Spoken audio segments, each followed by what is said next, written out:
আসসালামু আলাইকুম। সবাইকে স্বাগত জানাচ্ছি কেএমএ স্কুলের আজকের ম্যাথ ক্লাসে। আপনাদের সাথে আছি আমি নাফিজ ইসলাম এবং আজকে আমি আলোচনা করব হচ্ছে বিন্যাস নিয়ে। তো বিন্যাস ব্যাপারটার সঙ্গে আমরা একটু কম পরিচিত আছি। তো নতুন টপিক, তো চলুন তাহলে শুরু করি। তো বিন্যাস ব্যাপারটা আসলে কিছুই না। বিন্যাস বলতে আসলে আমরা বুঝি হচ্ছে কোনো কিছুকে সাজিয়ে ফেলা। তো ধরা যাক আমার কাছে হচ্ছে ৩টা কলম আছে, ৩ ধরনের ৩টা কলম। একটা হচ্ছে আমার লাল কলম, একটা হচ্ছে আমার কালো কলম, আর একটা হচ্ছে আমার নীল কলম। তো এই কলমগুলাকে আমি হচ্ছে আমার বক্সে সাজাবো। তো এইটা হচ্ছে আমার বক্স। তো এই বক্সের মধ্যে আমি লাল কলমটাকে রাখলাম, এরপরে আমি হচ্ছে এর মধ্যে কালো কলমটাকে রাখলাম, দেন আমি হচ্ছে এর মধ্যে নীল কলমটাকে রাখলাম। তো এই যে ৩টা কলমকে রাখলাম, আমি তো চাইলে এই লাল কলমটাকে নীলের নিচে রাখতে পারতাম, পারতাম না? আবার কালো কলমটাকে লালের আগে রাখতে পারতাম। এই যে এদেরকে আমি বিভিন্নভাবে রাখতে পারার কারণে কি বিভিন্নভাবে সাজানো হতো না কলমগুলোকে? এই যে আমরা আসলে এই চ্যাপ্টারের মধ্যে এই জিনিসটা নিয়ে আলোচনা করব যে কয়েকটা জিনিসকে আমরা কতভাবে সাজাতে পারি। ওকে? তো এই সাজানোটা জানতে হলে আমাকে আগে বুঝতে হবে যে এই সাজানোটা আমরা কাউন্টিংটা বা এই গণনাটা আমরা কিভাবে করি। তো গণনাটা আমরা হচ্ছে মেইনলি দুই ভাবে করতে পারি। প্রথমে আমরা শিখবো হচ্ছে গণনার যোজন বিধি। তো ধরা যাক এই শিক্ষকটা ক্যান্টিন থেকে খাবার কিনে তারপরে সে ক্লাসরুমে যাবে। তো তার সামনে ক্যান্টিনে যাওয়ার জন্য ৩টা উপায় আছে, আবার ক্যান্টিন থেকে ক্লাসরুমে যাওয়ার জন্য তার সামনে ৩টা উপায় আছে। তো প্রথমে তো তাকে ক্যান্টিনটায় যেতে হবে, তাই না? তো ক্যান্টিনটায় এই যাওয়ার জন্য সে ধরা যাক এই উপায়টাকে চুজ করলো। তাহলে সে এই উপায় দিয়ে ক্যান্টিনে গিয়ে তারপরে ক্যান্টিন থেকে ক্লাসরুমে কত উপায় যেতে পারবে? এই ৩টা উপায়। তার মানে সে যদি প্রথম রাস্তা দিয়ে যায় তাহলে তার সামনে কিন্তু ক্লাসরুমে যাওয়ার ৩টা ওয়ে খালি। লিখে ফেললাম ৩টা। এবার সে যদি সেকেন্ড ওয়েতে যায়, সেকেন্ড ওয়েতে ক্যান্টিনে গেল, যাওয়ার পর তার সামনে কিন্তু আরো ৩টা ওয়ে খালি থাকবে। এটাও লিখে ফেলি। এবার সে যদি থার্ড রাস্তা দিয়ে ক্যান্টিনে যায় তাহলেও কিন্তু তার সামনে এই ৩টা ওয়ে খালি, কারণ এখান দিয়ে সে ক্যান্টিনে গেল, তারপর সে তো এখান থেকে যে কোনো একটাই চুজ করতে পারে। তাহলে আমি আরো ৩টা ওয়ে লিখে ফেললাম। এখন এই 3টা ওয়ে সে কি আলাদা আলাদা ভাবে গিয়েছিল না? তো প্রথম রাস্তায় যাওয়ার জন্য তার কি সেকেন্ড রাস্তায় যাওয়াটা চিন্তা করতে হয়েছিল, বা সেকেন্ড রাস্তায় গিয়ে দিয়ে গেলে বা এই রাস্তাটা চুজ করার উপরে কি প্রথম রাস্তার উপরে চুজ করাটা কোনোভাবে ডিপেন্ডেন্ট ছিল না? তো যেহেতু আমরা ইন্ডিভিজুয়ালি প্রথম রাস্তা দিয়ে গিয়ে 3টা রাস্তায় যেতে পারলাম, সেকেন্ড রাস্তা দিয়ে গিয়েও 3টা রাস্তা যেতে পারলাম, থার্ড রাস্তা দিয়ে গিয়েও 3টা রাস্তায় যেতে পারলাম, অর্থাৎ আমার এই যে পথগুলা বা এই যে আমার রাস্তাগুলা এগুলা কিন্তু একটা একটার উপর ডিপেন্ড করছে না। যদি ডিপেন্ড না করে তার মানে তারা স্বতন্ত্র। তো স্বতন্ত্রভাবে আমি প্রথম রাস্তা দিয়ে গেলে 3টা উপায় পাই, সেকেন্ড রাস্তা দিয়ে গেলে 3টা উপায় পাই, থার্ড রাস্তা দিয়ে গেলেও 3টা উপায় পাই। তাহলে আমি মোট কতভাবে ক্লাসরুমটা যেতে পারতাম, বা ওই শিক্ষক মোট কতভাবে ক্লাসরুমটা যেতে পারতো? এই সবগুলো উপায়ের যোগফল, অর্থাৎ ৩ যোগ ৩ যোগ ৩ অর্থাৎ ৯ উপায়। এইটাই হচ্ছে আমার গণনার যোজন বিধি, যে আমার উপায়গুলা যদি একটার উপর ডিপেন্ডেন্ট না হয় তাহলে তারা স্বতন্ত্র হবে। স্বতন্ত্র উপায়গুলোকে আমরা যোগ করে দিই। এবার আসি গণনার গুণন ব্যাধির ক্ষেত্রে।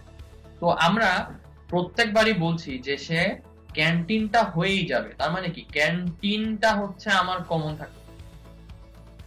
তো কমন যদি সে থাকে তাহলে ক্যান্টিনে আসার ওয়েটার উপরে ক্যান্টিনে যাওয়ার ওয়েটা ডিপেন্ড করবে না, কারণ এই ক্যান্টিনে আসার ওয়েও এই 3টা, ক্যান্টিন থেকে যাওয়ার ওয়েও এই 3টা। তাকে ঢুকতেও হবে এই 3টার যে কোনো একটা ওয়েতে, তাকে বের হতেও হবে এই 3টার যে কোনো একটা ওয়েতে। তার মানে ক্যান্টিনে থেকে ঢুকার আর বের হওয়ার ওয়ে গুলা কি ডিপেন্ডেন্ট না ক্যান্টিনে আসার জন্য? তাহলে আমরা এই ক্যান্টিনে ঢুকার 3টা ওয়ে আর বের হওয়ার 3টা ওয়ে এদেরকে যদি গুণ করে দেই তাহলে আমরা কিন্তু এই 9টা উপায় আবার পেয়ে যাই। অর্থাৎ আমরা এই যে মাঝখানে এখন একটা ডিপেন্ডেন্ট ভ্যারিয়েবল বের করে ফেললাম যে এইটার উপর ডিপেন্ড করছে আসলে কি, আমি কিন্তু প্রত্যেকবারই যেহেতু বলে দিচ্ছি ক্যান্টিন হয়েই যাব, তাহলে একটা মাঝখানে হাব তৈরি হচ্ছে, এই হাবের ডান দিকের ওয়ে আর হাবের বাম দিকের ওয়ে দুইটাই কিন্তু ডিপেন্ড করছে এই মাঝখান দিয়ে যাওয়ার জন্য। এই যে ডিপেন্ডেন্সিটা তৈরি হয়ে গেল, এটাই হচ্ছে গণনার গুণন ব্যাধি। আর যদি গণনার গুণন ব্যাধি অ্যাপ্লাই করি তাহলে কিন্তু আমাদের এই বারবার কাউন্টিংটা করতে হয় না, আমরা ইজিলি ব্যাপারটাকে কাজ করে ফেলতে পারি। তো ব্যাপারটা যা দাঁড়াচ্ছে যে যদি আমরা স্বতন্ত্র উপায় পাই তাহলে আমরা হচ্ছে যোজন ব্যাধি ইউজ করে যোগ করে দিব, আর যদি কোনোভাবে বের করতে পারি যে আগের রাস্তাগুলো আর পরের রাস্তাগুলো ডিপেন্ডেন্ট, তাহলে তাদেরকে আমি গুণ করে দিব। এটাই হচ্ছে গণনার গুণন ব্যাধি, আর এটা হচ্ছে গণনার যোজন ব্যাধি। ওকে, তাহলে আমরা একটা ম্যাথ দেখে নিই। এখানে বলেছে যে কালামের বাড়ি থেকে ডাকঘরে যাওয়ার 5টা পথ আছে, সে কত উপায়ে বাড়ি থেকে ডাকঘরে গিয়ে আবার ফিরে আসতে পারবে। তো এটা ধরলাম হচ্ছে কালামের বাড়ি, আর এইটা ধরলাম হচ্ছে আমার ডাকঘর। তো কালামের বাড়ি থেকে ডাকঘরে যাওয়ার ওয়ে আছে হচ্ছে 5টা। তাহলে এটা 1 number way, 2 number way, 3 number way, 4 number way, 5 number way. তো সে তো এই ডাকঘর থেকে আবার বাড়িতে ফেরত আসবে, তাই না? তো আমরা ভিজুয়ালাইজেশনের সুবিধার জন্য ডাকঘরের ডান দিকে আর একটা বাড়ি বানিয়ে ফেলি।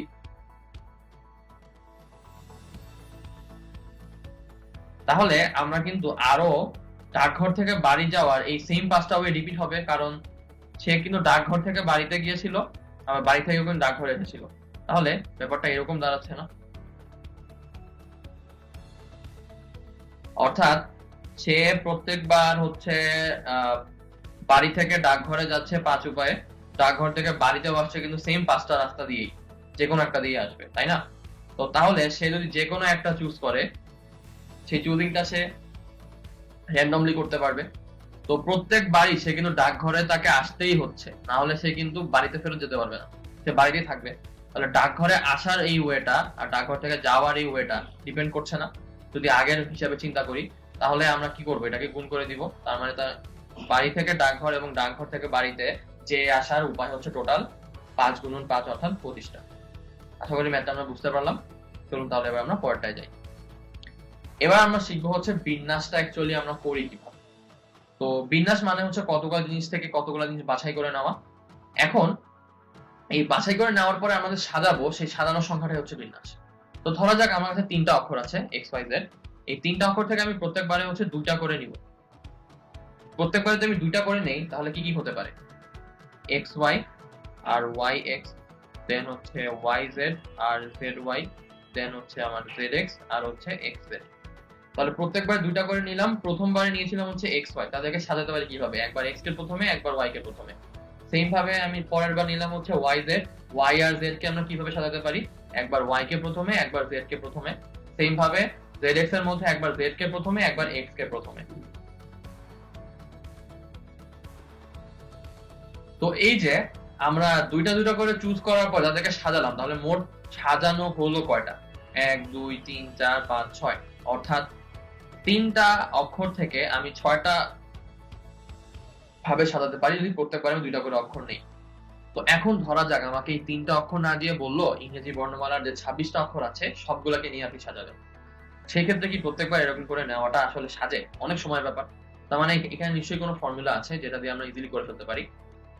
তো সেই ফর্মুলাটার ক্ষেত্রে আমরা এখন একটা নতুন টার্ম আনবো, যেটাকে আমরা বলি হচ্ছে এনপিআর। তো এনপিআর মানে হচ্ছে এন সংখ্যক জিনিস থেকে আর সংখ্যক জিনিসকে বাছাই করে দেন আমরা হচ্ছে সাজাবো। তাহলে আমরা কি বলেছিলাম কিছুক্ষণ আগে? কোশ্চেনটাকে কি ছিল যে 26টা অক্ষর থেকে আমি প্রত্যেকবারে 2টা অক্ষর নিয়ে সাজাতে চাই। তাহলে 26টা অক্ষর থেকে 2টা অক্ষর যদি নেই তাহলে আমার এন এর ভ্যালু আসবে হচ্ছে 26 আর আর এর ভ্যালু আসবে হচ্ছে আমার 2। তাহলে আমার অ্যান্সার আসবে হচ্ছে 26p2। হয়ে গেল। এখন এই 26p2 এই জিনিসটাকে আমরা আসলে বের করি কি? তো 26p2 কে আমরা বের করি হচ্ছে এইভাবে। এনপিআর কে এভাবে আমরা ভাঙাই। এনপিআর মানে হচ্ছে n factorial divided by n minus r whole factorial. এখন এই ফ্যাক্টোরিয়ালটা আবার কি জিনিস? ফ্যাক্টোরিয়াল মানে হচ্ছে যে 1 থেকে শুরু করে যত ফ্যাক্টোরিয়াল পর্যন্ত আমি বলবো তত পর্যন্ত আমি গুণ করতে করতে যাব। তো n ফ্যাক্টোরিয়াল মানে হচ্ছে আমি 1 থেকে শুরু করে একদম n পর্যন্ত সবগুলো সংখ্যাকে গুণ করব। তাহলে আমি যদি লিখতাম 5 ফ্যাক্টোরিয়াল, তার মানে হতো আমি 1 থেকে শুরু করে 1 ইনটু 2 ইনটু 3 ইনটু 4 ইনটু 5 সবগুলো গুণ করে যেটা পেতাম অর্থাৎ 120, সেটাই আসতো আমার 5 ফ্যাক্টোরিয়াল এর ভ্যালু। অর্থাৎ আমি যদি এখন n ফ্যাক্টোরিয়াল লিখি তার মানে আমি 1 থেকে n পর্যন্ত সকল সংখ্যা গুণ করে ফেলবো। তাহলে এখন আমি লিখলাম হচ্ছে 26p2, তাহলে এটাকে লিখবো হচ্ছে 26 factorial divided by 26 minus 2 whole factorial, তার মানে হচ্ছে 26 ফ্যাক্টোরিয়াল ডিভাইডেড বাই 24 ফ্যাক্টোরিয়াল। তো এখন 26 ফ্যাক্টোরিয়াল মানে 1 থেকে 26 গুণ করো, দেন 24, আবার 1 থেকে 24 গুণ করো, ব্যাপারটা অনেক টায়ারসাম ব্যাপার না? এটাকে কিন্তু আমরা শর্টকাটে বের করে ফেলতে পারি। কিভাবে চলুন তাহলে সেটা দেখে নিই। এই যে আমরা কিছুক্ষণ আগে লিখলাম 5 ফ্যাক্টোরিয়াল, এখানে আমরা কি করেছি 1 2 3 4 5 সবগুলোকে গুণ করে দিলাম না? তো আমরা 1 থেকে 4 এও কিন্তু এর মধ্যে গুণ করেছিলাম, তাই না? তাহলে আমি কিন্তু বলতে পারছি যে 5 ফ্যাক্টোরিয়াল ইজ ইকুয়াল টু 1 2 3 4 5 সবগুলোর গুণফল। আবার এতটুকু 1 থেকে 4 পর্যন্ত সংখ্যাগুলোর গুণফল না, তাহলে এতটুকু কি লেখা যায় 4 ফ্যাক্টোরিয়াল লেখা যায়। তার মানে অ্যাকচুয়ালি কি 5 ফ্যাক্টোরিয়াল ইজ ইকুয়াল টু হচ্ছে 4 ফ্যাক্টোরিয়াল ইনটু 5। বা আমি কিন্তু লিখতে পারি যে 5 factorial is equal two 5 into 4 factorial. আবার 4 ফ্যাক্টোরিয়ালের মধ্যে কি 1 থেকে 3 গুণ করা আছে না? তাহলে আবার কি লিখতে পারি 5 ইনটু 4 ইনটু 3 ফ্যাক্টোরিয়াল। তাহলে আমি যদি 5 এর জায়গায় লিখি হচ্ছে n ফ্যাক্টোরিয়াল, তাহলে কি আমি লিখতে পারি এখন n factorial is equal two n into হচ্ছে 5 থেকে 4 কত আসে, 1 বিয়োগ করলে আসে, তাহলে n ইনটু কত আসবে n মাইনাস 1 ফ্যাক্টোরিয়াল। তারপর এটা কিন্তু আরো লেখা যায় n into n minus 1 into হচ্ছে n মাইনাস 2 ফ্যাক্টোরিয়াল। তার মানে কি আমি এক এক করে কমিয়ে লাস্টের ফ্যাক্টোরিয়ালটা দিয়ে দিলেই কিন্তু আমার প্রথম ফ্যাক্টোরিয়ালটা চলে আসে। অর্থাৎ আমি কিন্তু এই 26 ফ্যাক্টোরিয়ালকে লিখতে পারি 26 ইনটু 25 ইনটু হচ্ছে 24 ফ্যাক্টোরিয়াল। আর নিচে হচ্ছে আমার 24 ফ্যাক্টোরিয়াল তো ছিলই, তাহলে এটা কাটাকাটি চলে যায়, শুধুমাত্র থাকে কি 26 ইনটু হচ্ছে 25। তাহলে এইটা কিন্তু আমরা ইজিলি বের করে ফেলতে পারলাম। তাহলে আমার অ্যানসারটা আসবে হচ্ছে 650।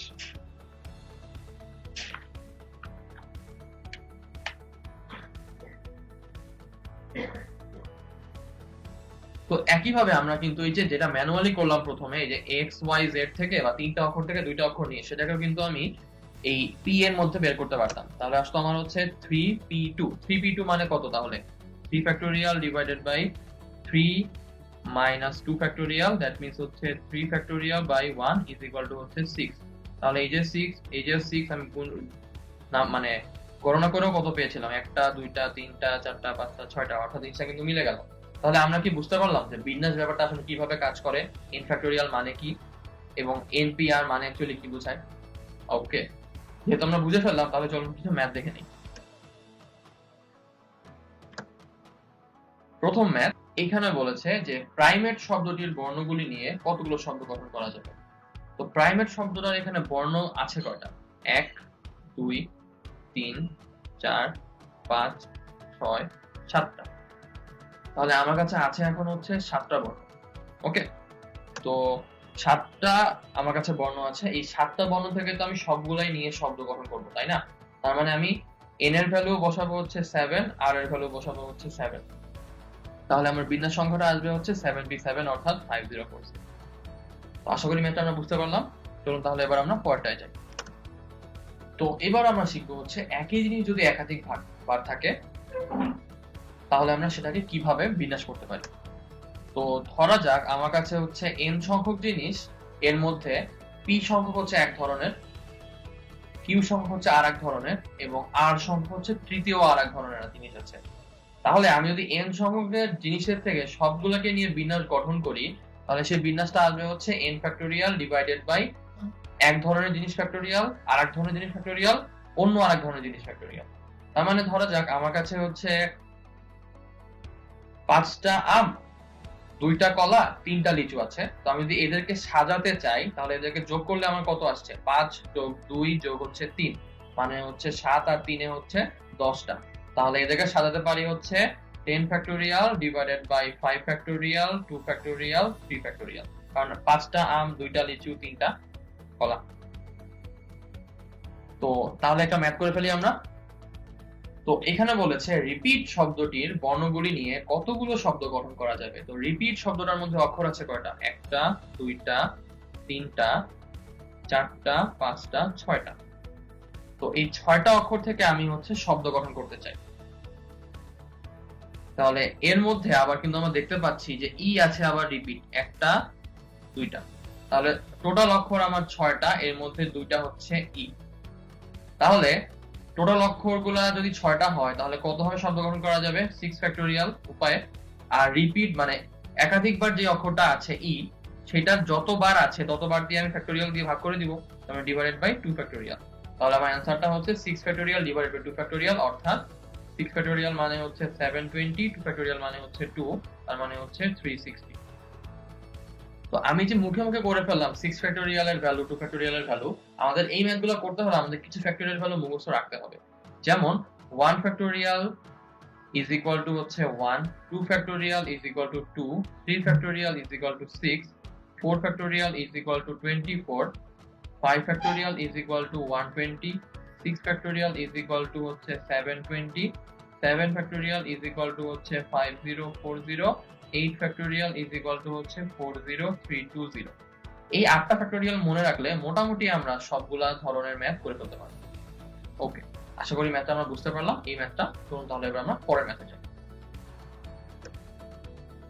তো এর পরের ম্যাথটা আমাকে বলেছে যে 8টা বর্ণের মধ্যে কিছু সংখ্যক বর্ণ একজাতীয়, তাদের সবগুলোকে নিয়ে মোট বিন্যাস সংখ্যা যদি 336 হয় তাহলে একজাতীয় বর্ণ কয়টা ছিল সেটা আমাকে বের করতে হবে। তো 8টা বর্ণের মধ্যে আমি ধরে নিচ্ছি যে আর সংখ্যক বর্ণ ছিল হচ্ছে আমার একজাতীয়।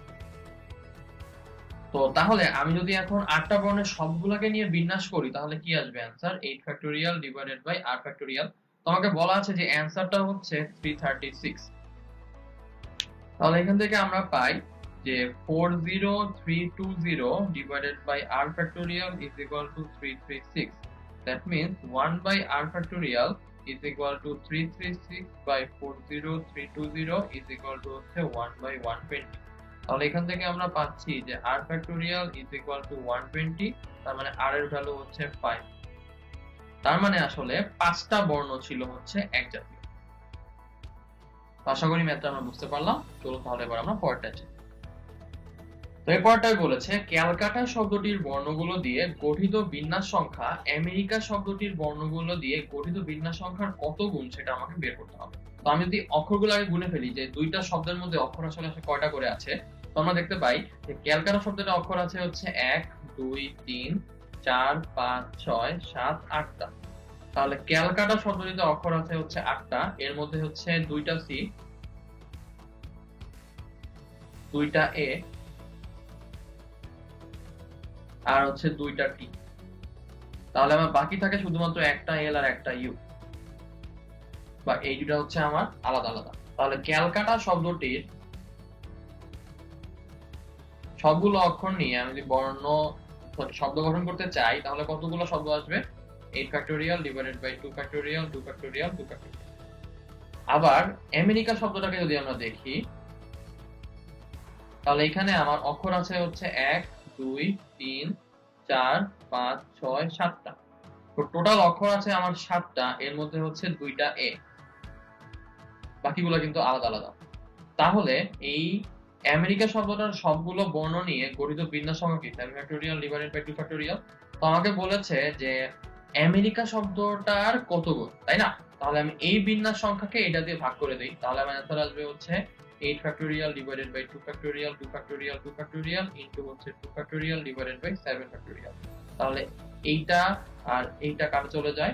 8 ফ্যাক্টোরিয়ালকে ভেঙে কি লেখা যায়? 8 ইনটু 7 ফ্যাক্টোরিয়াল লেখা যায় না? আমরা তো শুরু থেকেই বলে আসলাম, তাহলে আমরা সেটা লিখে ফেলি। 8 ইনটু হচ্ছে আমার 7 ফ্যাক্টোরিয়াল। তাহলে এই 7 ফ্যাক্টোরিয়াল এই 7 ফ্যাক্টোরিয়াল বাদ চলে যায়। তাহলে আমার ব্যাপারটা দাঁড়াচ্ছে যে 8 ডিভাইডেড বাই 2 ইনটু 2 মানে হচ্ছে 4। তাহলে 8 ডিভাইডেড বাই 4 মানে 2।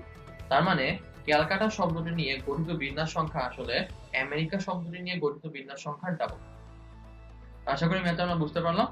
তাহলে আমরা এবার পরের টাইপে চলে যাই। পরেরটা একটা হচ্ছে সম্ভাব্য ধাপ সমস্যা।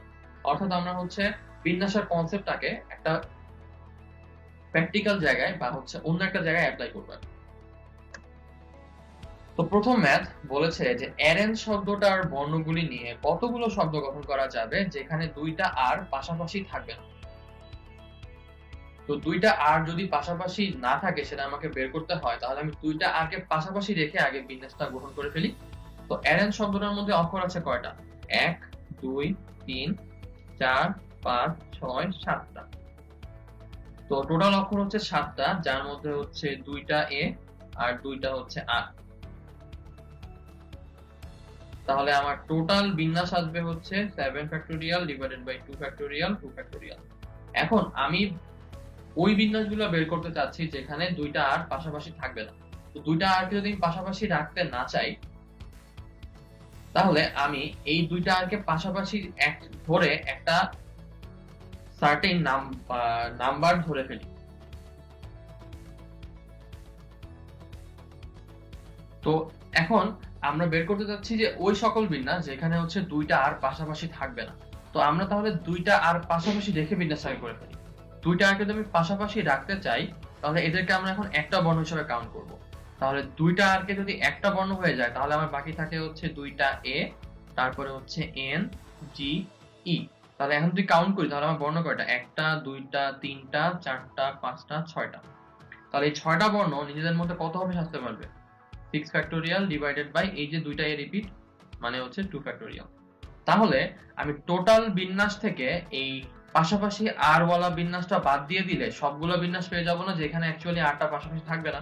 তাহলে আমার অ্যান্সার হচ্ছে 7 factorial divided by 2 factorial 2 factorial minus 6 factorial divided by 2 factorial. তাহলে আমার আসছে হচ্ছে 5040 ডিভাইডেড বাই 4 মাইনাস হচ্ছে 720 ডিভাইডেড বাই 2। তাহলে এটাকে 4 দিয়ে কাটাকাটি করলে আমার আসছে হচ্ছে 1260 মাইনাস হচ্ছে 360, তাহলে আমার ব্যাপারটা আসছে 900টা। তার মানে আমার অ্যান্সার হচ্ছে পাশাপাশি আর নাই এমন বিন্যাস গঠন করা যাবে হচ্ছে 900টা। আশা করি ম্যাথটা আমরা বুঝতে পারলাম। চলুন তাহলে এবার আমরা পরেরটায় যাই। তো পরেরটায় বলেছে স্বরবর্ণগুলোকে একত্রে না রেখে ট্রায়াঙ্গেল শব্দটির বর্ণগুলো নিয়ে কতগুলো শব্দ গঠন করা যাবে। তো স্বরবর্ণ মানে হচ্ছে ভাওয়েল। ট্রায়াঙ্গেলের টোটাল অক্ষর আছে কয়টা? একটা, দুইটা, তিনটা, চারটা, পাঁচটা, ছয়টা, সাতটা, আটটা। টোটাল অক্ষর হচ্ছে 8টা। এর মধ্যে ভাওয়েল কয়টা? একটা, দুইটা, তিনটা, আই, এ আর হচ্ছে ই। তাহলে ভাওয়েল আছে আমার 3টা, তাহলে কনসোনেন্ট আছে আমার 5টা। তো আমি স্বরবর্ণগুলোকে একসাথে রাখবো না। ওকে, তো স্বরবর্ণগুলোকে যদি একসাথে রাখতে না চাই, তাহলে এদেরকে আমি একটা বর্ণ ধরে নিই। তাহলে আমার এই 3টা বর্ণ হয়ে যাবে এখন আমার একটা বর্ণ। তাহলে আমার টোটাল বর্ণ আসবে কয়টা? টি, আর, এন, জি, এল, আই, এ, ই। তাহলে এটা মিলে হচ্ছে একটা, দেন 2, 3, 4, 5, 6। তাহলে ব্যাপারটা কি দাঁড়াচ্ছে? আমার টোটাল বর্ণ ছিল হচ্ছে শুরুতে 8টা, ওখান থেকে 3টা বাদ গেল, 3টা বাদ যাওয়ার পরে একটা বর্ণ তৈরি হয়ে গেল। তাহলে আমার কিন্তু 6টা বর্ণ তৈরি হচ্ছে। আমরা কিন্তু এই শর্টকাটটা অ্যাপ্লাই করে বের করে ফেলতে পারি। প্রত্যেকবার এভাবে গুনতে গেলে অনেক সময় যাবে। তো তাহলে এই স্বরবর্ণগুলোকে একত্রে রেখে বিন্যাস তাহলে আমার কত আসবে? 6 ফ্যাক্টোরিয়াল ডিভাইডেড বাই হচ্ছে কোনো কিছু কি আছে রিপিট? নাই, তাহলে কোনো রিপিট হবে না। তাহলে এটা হচ্ছে স্বরবর্ণগুলোকে একত্রে রেখে বিন্যাস সংখ্যা। ঠিক আছে, এখন এই 6 ফ্যাক্টোরিয়ালের মধ্যে একটা অক্ষর ছিল কি আই, এ, ই নিয়ে না? তো এরা তো আবার নিজেদের মধ্যে বিন্যস্ত হবেই। তাহলে এরা নিজেদের মধ্যে কতভাবে বিন্যস্ত হতে পারে? 3 ফ্যাক্টোরিয়াল উপায়ে। এখন এই 3 ফ্যাক্টোরিয়াল উপায়ে বিন্যস্ত হওয়াটা উপরে এই টোটাল বিন্যাসটা ডিপেন্ড করছে না, যেগুলোর মধ্যে অ্যাকচুয়ালি স্বরবর্ণগুলো একত্রে থাকবে। তাহলে আমরা কি করব? দুটাকে গুণ করে দিব। তার মানে একত্রে থাকার বিন্যাস হচ্ছে 6 ফ্যাক্টোরিয়াল ইনটু হচ্ছে 3 ফ্যাক্টোরিয়াল। তো টোটাল বিন্যাস হচ্ছে আমার 8 ফ্যাক্টোরিয়াল, কারণ টোটাল 8টা অক্ষর ছিল। তাহলে টোটাল বিন্যাস হচ্ছে আমার 8 ফ্যাক্টোরিয়াল। তার মানে একত্রে নাই এরকম বিন্যাস তাহলে কি 8 ফ্যাক্টোরিয়াল মাইনাস 6 ফ্যাক্টোরিয়াল ইনটু হচ্ছে 3 ফ্যাক্টোরিয়াল। তো আশা করি ম্যাথটা আমরা বুঝতে পারলাম। চলুন তাহলে এবার আমরা পরেরটায় যাই। তো আশা করি ম্যাথটা আমরা বুঝতে পারলাম। চলুন তাহলে এবার আমরা পরেরটায় যাই। তো এর পরেরটায় বলেছে 2 জন বিএসসি ক্লাসের ছাত্রকে পাশাপাশি না রেখে 14 জন বিএসসি এবং 10 জন আইএসসি ক্লাসের ছাত্রকে কতভাবে একটা সারিতে বসানো যায়। তো আমি পাশাপাশি রাখবো না 2 জন বিএসসি কে, তাই না? তো এখন যদি একটু ছোট ভাবে চিন্তা করি, ধরা যাক আমার কাছে জায়গা আছে হচ্ছে 3টা। তো 3টা জায়গার মধ্যে যাদেরকে বসাবো তাদেরকে আমি পাশাপাশি বসাবো না। তাহলে এই 3টার মাঝখানে কি আমার 1টা 2টা করে ফাঁকা জায়গা আছে, আবার এই কোণায়ও কিন্তু ফাঁকা জায়গা আছে, তাই না? তো আমি যদি এই জায়গাগুলা টিক দেওয়া জায়গাগুলোকে ফিল আপ করে দেই, তাহলেই তো এরপরে যেখানেই বসাই না কেন তারা তো আর পাশাপাশি বসবে না। তাহলে এখন আমাকে শর্ত দিয়ে দিল যে 2 জন বিএসসি পাশাপাশি বসবে না। তো বিএসসি আছে আমার কয়জন? 14 জন। তো আমি 3টা জায়গার জন্য খালি জায়গা পাই কয়টা? 4টা। তাহলে 14 জন মানুষের জন্য আমি অ্যাকচুয়ালি 14 জনের মাঝখানে জায়গা পাবো কয়টা? 15টা। মানে 14 জনের মাঝখানে জায়গা আসবে হচ্ছে 13টা, আর দুই কোণায় 2টা ফাঁকা জায়গা, অর্থাৎ টোটাল আসবে হচ্ছে আমার 15টা জায়গা। তো এই 15টা জায়গায় মানুষ বসবে কয়জন? আসলে 10 জন বসবে। তাহলে 15টা জায়গা, মানুষ হচ্ছে 10 জন। কত উপায়ে এদেরকে সাজাতে পারি? 15 p 10। তাহলে আমরা এই উপায়ে আইএসসি ক্লাসের মানুষজনকে তো বসাই দিলাম, তাই না? এখন বাকি জায়গাগুলোতে এই 14 জন বিএসসি মানুষ বসবে। তাহলে 14 জন কত হবে বসতে পারে? 14 ফ্যাক্টোরিয়াল উপায়ে বসতে পারে। তাহলে আমার অ্যান্সারটা হচ্ছে 14 ফ্যাক্টোরিয়াল ইনটু হচ্ছে 15p10। তো আশা করি ম্যাথটা আমরা বুঝতে পারলাম। চলুন তাহলে এবার আমরা পরেরটায় যাই। তো পরের ম্যাথটা বলছে প্রত্যেক অঙ্ককে প্রত্যেক সংখ্যায় একবার মাত্র ব্যবহার করব, তাহলে 1 2 3 4 অঙ্কগুলো দিয়ে 5 অঙ্কের কতগুলো সংখ্যা গঠন করা যাবে? তো প্রত্যেক অঙ্ককে প্রত্যেক সংখ্যায় একবার ব্যবহার করতে চাচ্ছি, তাই তো? তাহলে আমি 5 অঙ্কের তাহলে সংখ্যা গঠন করতে চাচ্ছি 5 অঙ্কের। তাহলে আমি যে কতগুলো অঙ্কের সংখ্যা গঠন করতে চাই সে কয়টা বক্স বানাবো? তাহলে 5টা অঙ্ক, তাহলে 5টা বক্স। তাহলে এই 5টা বক্সের মধ্যে এবার হচ্ছে আমি এলিজিবল ক্যান্ডিডেট চিন্তা করব। তো প্রথম বক্সের মধ্যে এই 5টা অঙ্কই তো বসতে পারবে, তাই না? তাহলে এখানে আমি 1 বসাতে পারি, 2 বসাতে পারি, 3 বসাতে পারি, 4 বসাতে পারি, 5 বসাতে পারি। তো ধরা যাক এখান থেকে আমি হচ্ছে 1 কে বসাই দিলাম, ঠিক আছে? তো এই প্রথম ঘরের জন্য এলিজিবল ক্যান্ডিডেট আমার দাঁড়াচ্ছে কয়জন? তাহলে 5 জন। তো আমি তাহলে এখন প্রথম ঘরে একজনকে বসাই দিলাম, ধরা যাক 1 কে বসাই দিলাম। তো আমি কিন্তু প্রত্যেক অঙ্ককে একবার ব্যবহার করতে চাচ্ছি। তাহলে আমার কি একটা করে অঙ্ক কমে গেল এখন? তাহলে এখন এবার আমি সেকেন্ড ঘরটা ফিল আপ করবো। তো যেহেতু আমি এখন একটা অঙ্ক বসাই ফেলছি প্রথম ঘরে, তাহলে সেকেন্ড ঘরের জন্য আমার আসলে এলিজিবল ক্যান্ডিডেট কয়জন আছে? 2 3 4 5, 4টা। তাহলে সেকেন্ড ঘরের জন্য এলিজিবল ক্যান্ডিডেট হচ্ছে 4টা। তাহলে ধরা যাক এখান থেকে আমি হচ্ছে 4 কে বসায় ফেললাম। তাহলে এবার আমার 4টাও এখান থেকে চলে যাবে। এবার থার্ড ঘরের জন্য এলিজিবল ক্যান্ডিডেট কয়টা? তাহলে 1 2 3টা। তাহলে থার্ড ঘরের জন্য এলিজিবল ক্যান্ডিডেট নাম্বার এখানে লিখলাম। এখানে আমি ধরা যাক 3 কে বসাই দিলাম। তাহলে হচ্ছে আমার 3টাও এখান থেকে চলে গেল।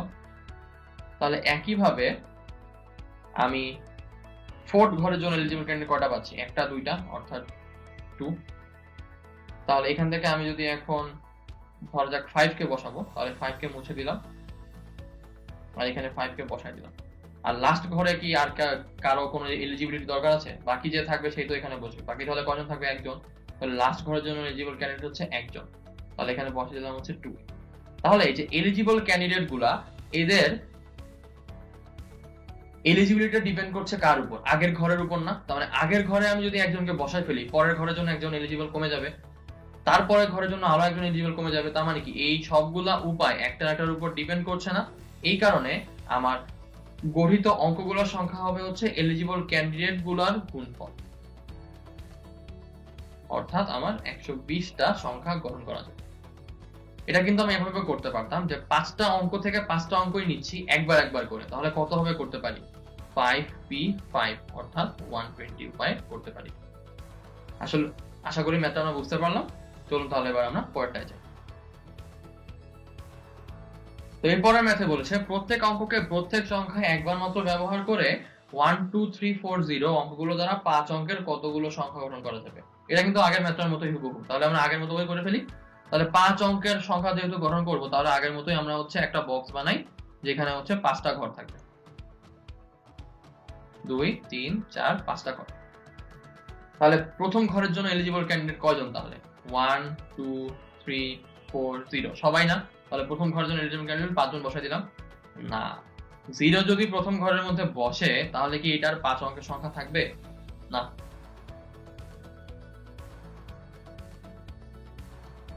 তাহলে আমার প্রথম ঘরের জন্য এলিজিবল ক্যান্ডিডেট কমে গেল না একজন?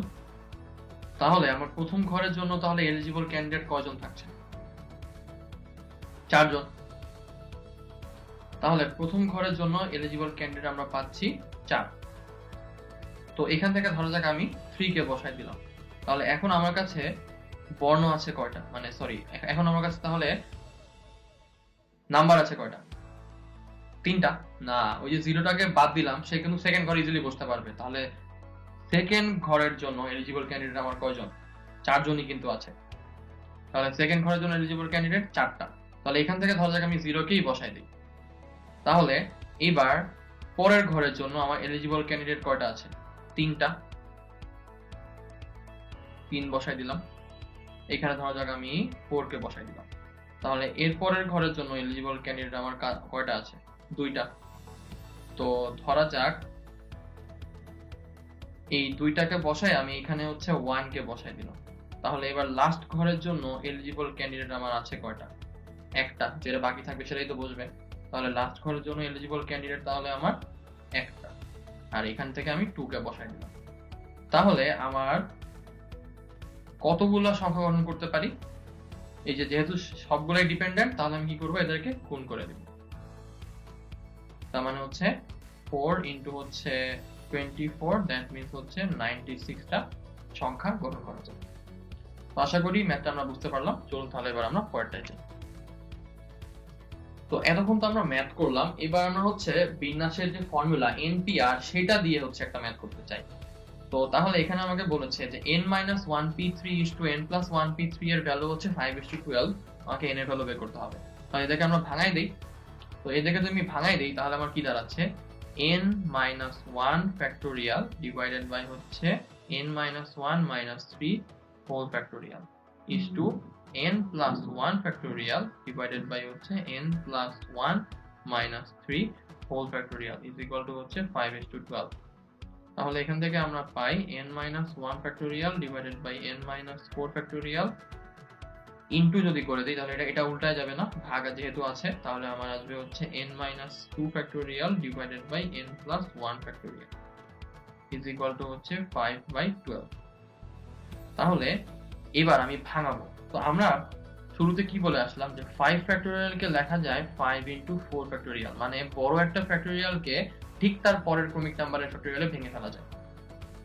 তো n-1 বড় না n+1 বড়? কোনটা বড় হবে? অবশ্যই n+1। তাহলে আমরা n-1 ফ্যাক্টোরিয়ালকে রেখে দেই আর n+1 কে ভাঙাই ফেলি, তাহলে কি আসবে? n+1 এক কমাই দিলে আসবে n, আরো এক কমালে কি আসবে? n-1। এই পর্যন্ত রাখলে এখানে একটা ফ্যাক্টোরিয়াল দিতে হবে। একই ভাবে আমি হচ্ছে n-2 বড় না n-4 বড়? অবভিয়াসলি n-2 বড়। তাহলে n-4 কে রেখে দিব আর এখানে হচ্ছে n-2 কে এক ঘর ভাঙাবো, তাহলে পাই n-3। আমার তো লাগবে n-4, আরো এক ঘর ভাঙাই দিই, তাহলে n-4 factorial is equal to হচ্ছে 5/12। তাহলে এখন যদি আমি কাটাকাটি করি তাহলে দেখতে পাচ্ছি যে এখান থেকে a বাদ চলে যায়, এখান থেকে a বাদ চলে যায়, এখান থেকে হচ্ছে এইটা বাদ চলে যায় আর এখান থেকে হচ্ছে এইটা বাদ চলে যায়। তাহলে আমার এখান থেকে থাকছে 5/12 ইনটু হচ্ছে এইটা। তাহলে এখান থেকে আমি যদি আর গুণ করে দেই তাহলে আমার আসছে n square minus 2n minus 3n plus 6 into হচ্ছে 12 ইজ ইকুয়াল টু হচ্ছে 5n স্কয়ার প্লাস হচ্ছে n। তো আমি যদি এখন গুণ করে দেই তাহলে পাচ্ছি 12n স্কয়ার মাইনাস হচ্ছে 60n প্লাস 72 মাইনাস হচ্ছে 5n square minus 5n is equal to হচ্ছে 0। তাহলে এখান থেকে পাচ্ছি 7n square minus 65n plus 72 is equal to হচ্ছে 0। তাহলে এইটাকে যদি আমি সলভ করে ফেলি তাহলে আমি n এর দুইটা ভ্যালু পাবো। তো এখান থেকে আমরা পাচ্ছি n ইজ ইকুয়াল টু হচ্ছে 8 আর n ইজ ইকুয়াল টু হচ্ছে 9/7।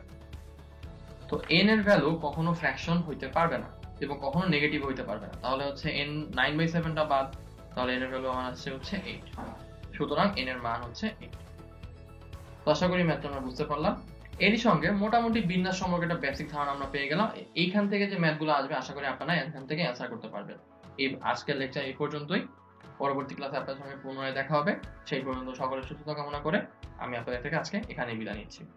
ধন্যবাদ।